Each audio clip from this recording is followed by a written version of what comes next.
Taibel, para conversar acerca de este tema, que es de suma importancia, Taibel, porque sobre todo hay que educar también a quienes no se sienten de repente, pues, digamos, no tienen empatía, ¿no? Por los animales, consideran que son seres inferiores y que no tienen, pues, no hay que darles el respeto que realmente se merecen, como creemos una y yo Así es. indiscutiblemente, y sabemos, pues, la mayoría de nuestra audiencia. Bienvenida, Taibel. Pero antes de darle la palabra a Taibel, vamos a escuchar un trabajo, un micro que preparó nuestra compañera Jessica Ferrer, precisamente para ponernos en contexto de todo este tema. El maltrato animal se refiere a todo comportamiento o acción que dañe la integridad física o psicológica de los animales domésticos. Entre ellos, causar dolor innecesario, el abandono, la muerte, actos de crueldad o sufrimiento son considerados maltrato animal. En Venezuela, entre enero y junio de este año, el Ministerio Público procesó 219 casos de maltrato animal, lo que se tradujo en 146 detenciones. La mayoría fueron castigadas por penas de 8 a 45 días de prisión. La cifra total de arrestos por estos delitos se elevó a 551 desde agosto de 2017. Lo informó el fiscal general de la República, Tarek William Saab, quien propone endurecer las sanciones por estos delitos, reiterando la necesidad de promover una nueva ley de defensa de animales y del ambiente que contemple entre sus penas mayores condenas de prisión. Más allá de la preocupación que genera esta situación contra las mascotas, algunos estudios criminológicos han demostrado que aquellas personas violentas con animales pueden llegar a hacerlo con las personas, generalmente sus familiares más cercanos y vulnerables, niños, mujeres y ancianos. Comúnmente constituye un aviso o alerta en el núcleo familiar. Estudios desarrollados por los investigadores y criminólogos Sara Dewey y Dililo sobre los vínculos entre la violencia dirigida a animales y humanos establecieron una serie de rasgos comunes entre los niños o jóvenes que emprenden en actos de crueldad animal. Entre las características más comunes se encuentran el sentimiento de inferioridad, el rechazo y la crítica. También el aislamiento y episodios de comportamientos agresivos constantes caracterizan a los jóvenes y niños que emprenden la crueldad contra animales. Muy interesantísimo este micro que preparó nuestra compañera Jessica Ferrer. Bueno, te damos la palabra a Taibel Núñez, psicólogo clínico y miembro activo de la Sociedad Venezolana de Psicología Positiva y miembro también titular de Psicólogos Sin Fronteras. ¿Qué nos dice el que una persona maltrate a un animal? ¿De qué nos está hablando? ¿Qué señales nos está indicando que amerite que vayamos a tomar acciones? Porque una cosa es que a lo mejor, digo yo, que por ejemplo en el campo hay personas que están encargadas pues a lo mejor de sacrificar las gallinas, los cochinos, las vacas, etcétera, para el consumo humano. Pero de ahí al maltrato ya eso es otra cosa, es otro nivel. ¿Qué nos está diciendo de esas personas que maltratan a los animales? Bienvenida, Taibel. Gracias. Un placer estar acá con ustedes siempre. Bienvenida. Pues sí, cuando hablamos de este tipo de situaciones, es una muestra clara de que hay alteraciones en la salud mental. ¿Sí? Entonces, no hay una salud mental equilibrada, o sea, no hay aspectos de ese mundo psíquico y emocional que están en balance. Eso es realmente un fuerte indicador, tal cual como lo decía el micro, ¿no?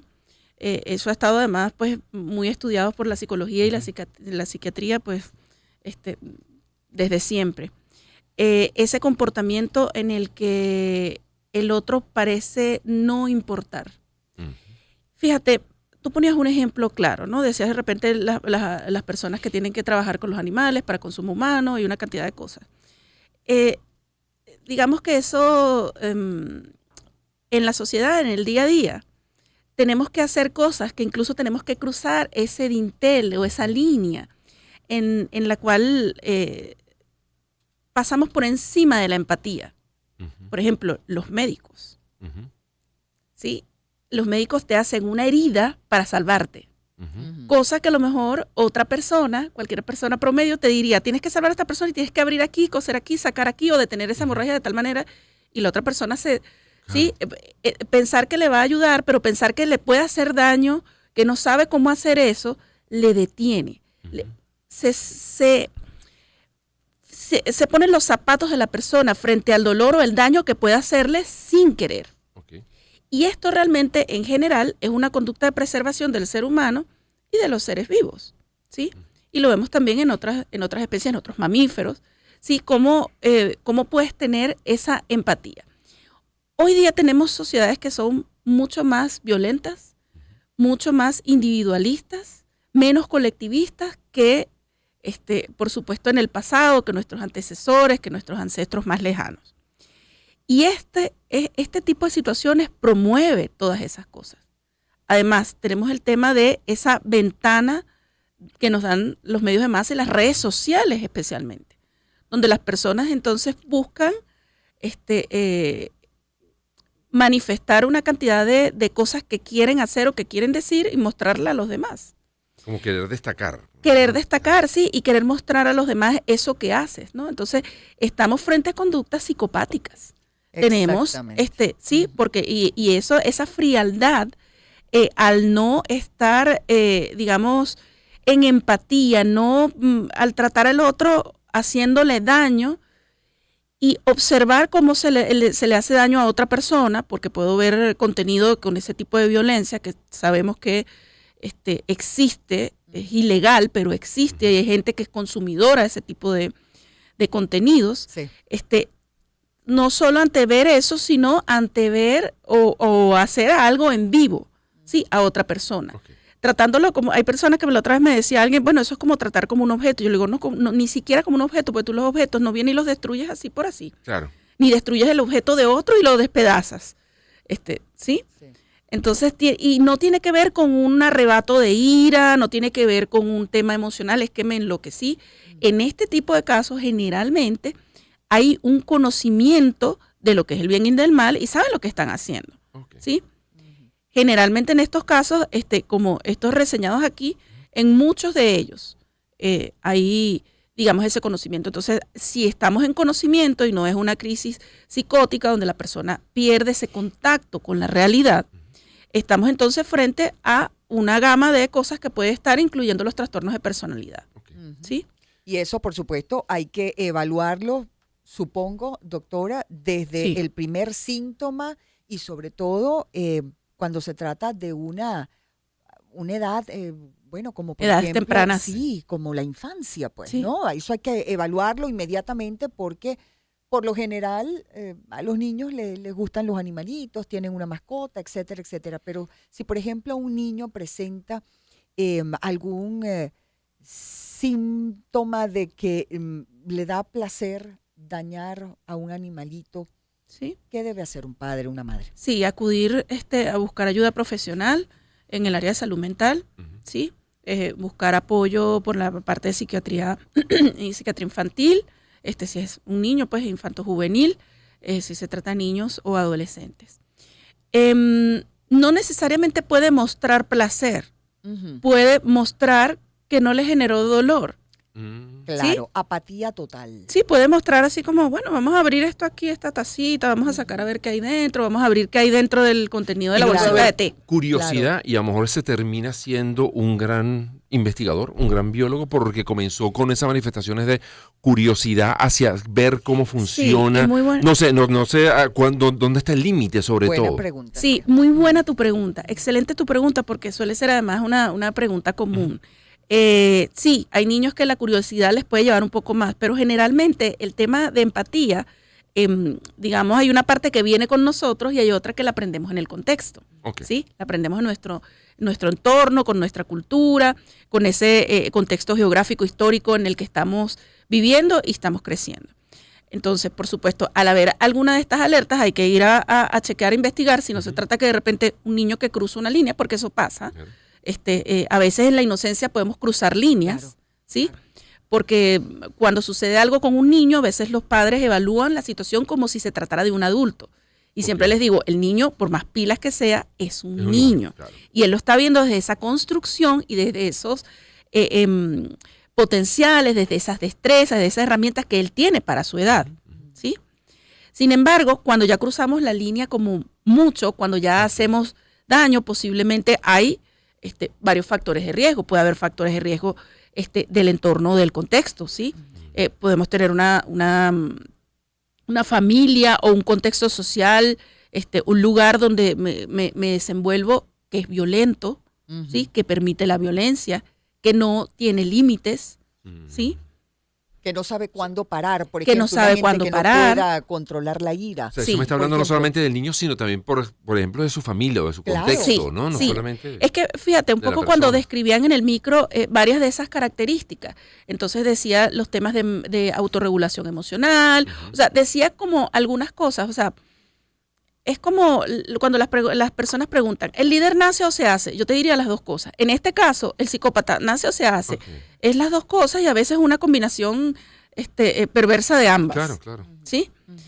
Entonces, es importante evaluar apenas veas algo allí que está como, que está sobrepasando un límite, aunque sea sutil, es importante. Porque Fíjate que incluso, perdón, es que hablamos antes, por ejemplo, de las personas que trabajan sacrificando animales para consumo humano. O por ejemplo, eso un tiene niño. un método, claro, pero tiene una por lo manera general de hacerse. ellos son muy respetuosos. O sea, no hay crueldad. No hay, o ese niño o ese joven que, pues no sé, trabaja y disecta ranas o por lo general es personas que están rodeadas de animales y los quieren y los respetan y tienen más bien mucha empatía con Sí. ellos, ¿no? O sea, no es un límite, como tú dices, ya cuando se pasa o cuando hay un exceso se repite sucesivamente episodios de ese tipo, es que hay que prestarle atención especial. sí.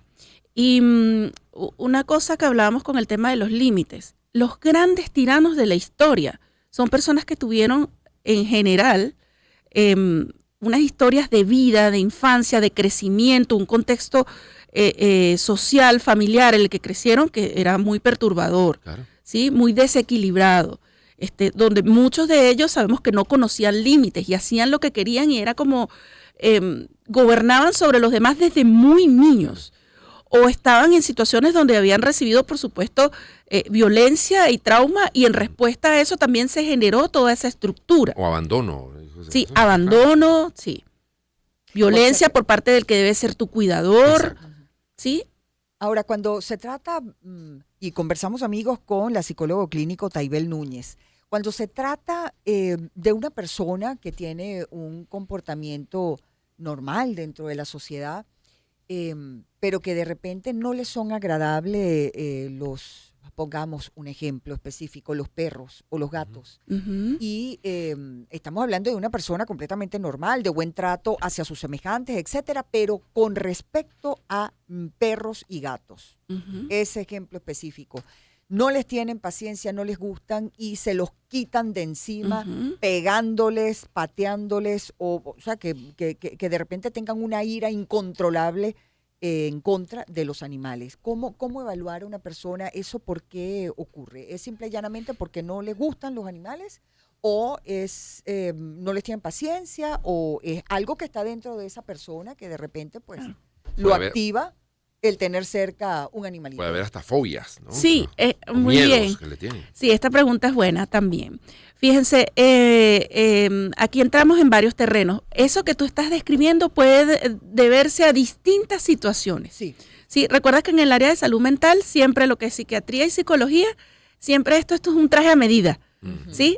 Por supuesto, hay cosas que obviamente estudiamos cierto tipo de fenómenos, pero esos fenómenos se van a dar distinto en cada persona. Por supuesto. ¿Sí? Entonces, fíjate, ese caso que tú dices, yo lo he visto muchas veces en consulta atendiendo a una persona con una fobia, ¿sí? O atendiendo a una persona con un episodio traumático incluso de su infancia que no recuerda, que incluye animales. Y esta persona de repente te dice, y estoy hablando de casos reales, esta persona de repente te dice, es que yo veo si se me acerca demasiado un perro, lo pateo, le tiro algo, ¿sí? Y no lo puedo controlar, o sea, ya van porque de repente dice, ya las demás personas es como que te caen encima, ¿cómo es posible? Sí. Pero es como despierta algo que no necesariamente es miedo, a veces es como una combinación de varias emociones y donde la persona pierde esa capacidad de autorregulación emocional y también de autocontrol, ¿sí? Esto puede estar asociado a fobias, pero también puede ser, como les decía, una historia traumática que tiene que ver, incluso a lo mejor no tiene que ver directamente, no, pero es que yo no tuve perro o algo. Puede haber con otras cosas que no necesariamente sean tan directas.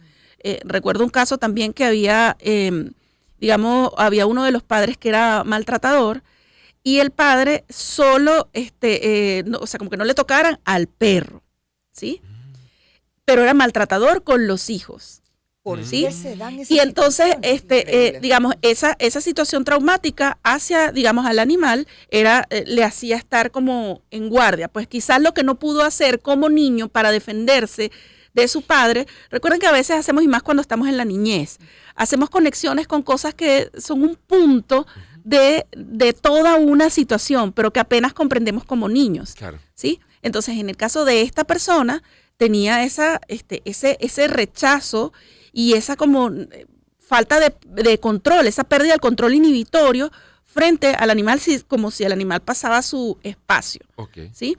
Entonces, luego de tratar esto terapéuticamente, esta persona pudo estar cerca de un animal sin sentir que debía defenderse o que debía, sin que se detonaran todos Pero conductas. tuvo que ser tratado. Claro, sí. Claro, pero Sí. ahí Y él hay entendió miedo que o hay había... rechazo al animal, pero no hay crueldad contra ese animal. Exactamente, ¿no? es que esa era la siguiente muy parte a la que distinto. iba. Una persona puede presentar una fobia y generalmente en la fobia la persona huye del objeto fóbico, ¿sí? Exacto. La persona Lo rechaza, trata de no exacto, se acerca sí, y bueno, incluso puede dar manotazos o algo como para que déjenme, aléjense, Sí. pero allá está ahí. Pero cruzar esa línea de decir, o sea, una cosa es, echa para allá, Sí. a lo mejor utilizar las piernas, que se activan mucho cuando tenemos se activa nuestro sensor de lucha o huida y pensamos que estamos en peligro, las piernas y los brazos se activan rápidamente. ¿Sí? Nos preparamos para luchar o para huir y a veces no es el caso. Y por eso siempre escuchamos a la gente dice, ay, yo le tiré un manotazo o yo tenía lo que tenía era ganas como de cachetearlo. Claro, tu cuerpo está preparado para eso. Pero una cosa es eso y que a lo mejor se te salga el manotazo. Y otra cosa es que tú agarres y te ensañes Claro. con ese animal, con ese... ¿sí? O con cualquier otra cosa viva, con plantas, por ejemplo, con la naturaleza. Y peor todavía que tengas incluso la capacidad para agarrar un teléfono celular y grabar lo que estás haciendo. Claro, Sí. claro. O grabar Sí. a otro haciéndolo Sí. y no... Y compartirlo. Exactamente, Sí. ponerlo en Podemos las redes pensar que sociales. una persona que maltrata animales se convierte en un peligro para otras personas, a que se pueda pasar el límite de el maltrato al gato, al perro, al pájaro, a la planta, y se pase a ser maltratador de sus padres, de sus hijos, de sus vecinos. O sea, ese caso es preocupante por eso también, porque Sí, se puede pasar el límite y posible. ser un peligro para las personas de su poblaciones de la alrededor. misma de la misma especie. A su alrededor, sí. Sí, claro que sí. Y por supuesto todo eso, obviamente hay que tratarlo. ¿Cuándo Sí. hay que ir si uno tiene algún familiar o algún ser querido, amistad que esté pasando por una situación como esa? ¿Cuál es el punto en el que hay que ir y consultar al especialista? Bueno, aquí estamos hablando de varios puntos. Puede ser un punto donde se pierde el control y la persona se da cuenta hasta qué tan lejos puede llegar. Eso es un motivo de consulta, por supuesto. Pero también cuando la persona sí sabe que hay un límite que los demás no cruzarían y que él lo cruza, continúa, ¿sí? Okay. Y que no parece sentir digamos como ese dolor, esa conexión con el dolor, sí, con el dolor ajeno, el remordimiento, la falta, la frialdad, ¿sí? Puede haber un sentimiento tal vez de, bueno, yo sí me atrevo a lo que tú no te atreves, por lo tanto yo tengo más valor que tú, yo soy mejor que tú.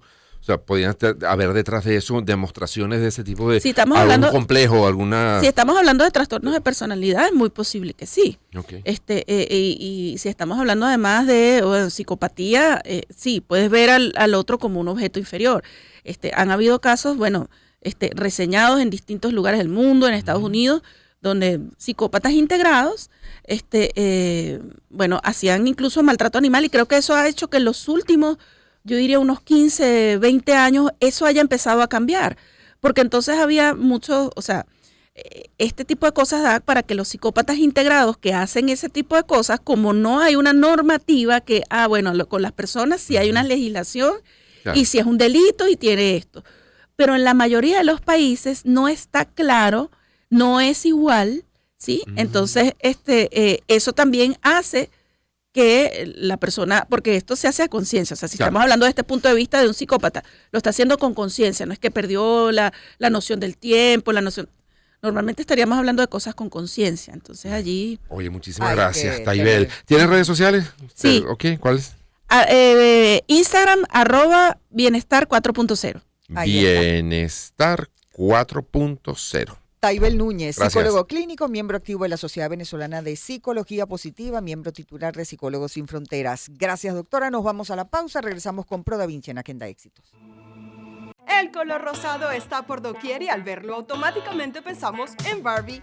Hoy les contaré cómo la Barbie manía se ha hecho tendencia en el mundo entero con un meticuloso plan de publicidad. Esta vez los esfuerzos van más allá de los clásicos carteles en vías públicas, con una campaña de marketing que hace imposible pasar por alto la historia protagonizada por Margot Robbie y Ryan Gosling.